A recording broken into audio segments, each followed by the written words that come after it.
اللہ تبارک و تعالی وہ ہیں جو بنجر زمینوں کو ہرا بھرا فرمانے والے اور ہری بری زمینوں کو بنجر فرمانے والے۔ اللہ وہ ہیں جو شاہوں کو گدا بنانے والے اور گداگروں کو شاہ بنانے والے۔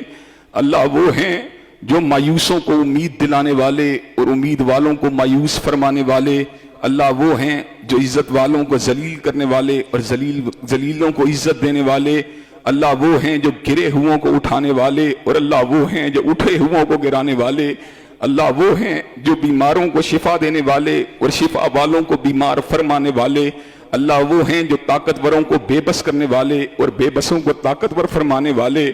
اللہ وہ ہیں جو بنجر کوکھوں کو ہرا فرمانے والے اور اللہ وہ ہیں جو آباد گھروں کو جو ہے آنن فانن جو ہیں دھنسا دینے والے۔ اللہ وہ ہیں جو قارون کو اس کے خزانے سمیت زمین میں دھنسانے والے۔ اللہ وہ ہیں جو فرعون کو سمندر کی لہروں میں غرق آب فرمانے والے۔ اللہ وہ ہیں جو قوم نوح کو سیلاب کے دھاروں میں بہانے والے۔ اللہ وہ ہیں جو قوم عاد کے پر آندھیوں کو چلانے والے۔ اللہ وہ ہیں جو قوم سمود کے پر چنگھاڑ کو مسلط فرمانے والے۔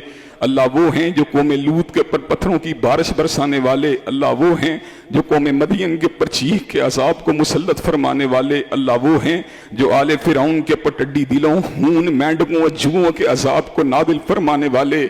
اللہ وہ ہیں جو کائنات کے چپے چپے کے پر تصرف فرمانے والے۔ اللہ وہ ہیں جو کائنات کے ہر امر کی تدبیر فرمانے والے۔ اللہ وہ ہیں جو کائنات کے اندر بادشاہت اور اقتدار کے اعتبار سے لازوال ہیں، لا فانی ہیں۔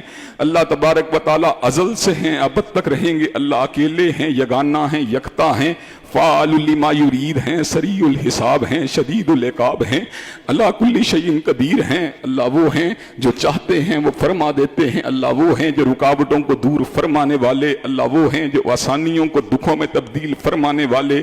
اللہ وہ ہیں جو کرب سے نجات دلوانے والے۔ اللہ وہ ہیں جو بے چین دلوں کی آسوں کو سننے والے۔ اللہ وہ ہیں جو یونس علیہ السلام کو مچھلی کے پیٹ سے نجات دلوانے والے۔ اللہ وہ ہیں جو ایوب علیہ السلام کو شفایاب فرمانے والے۔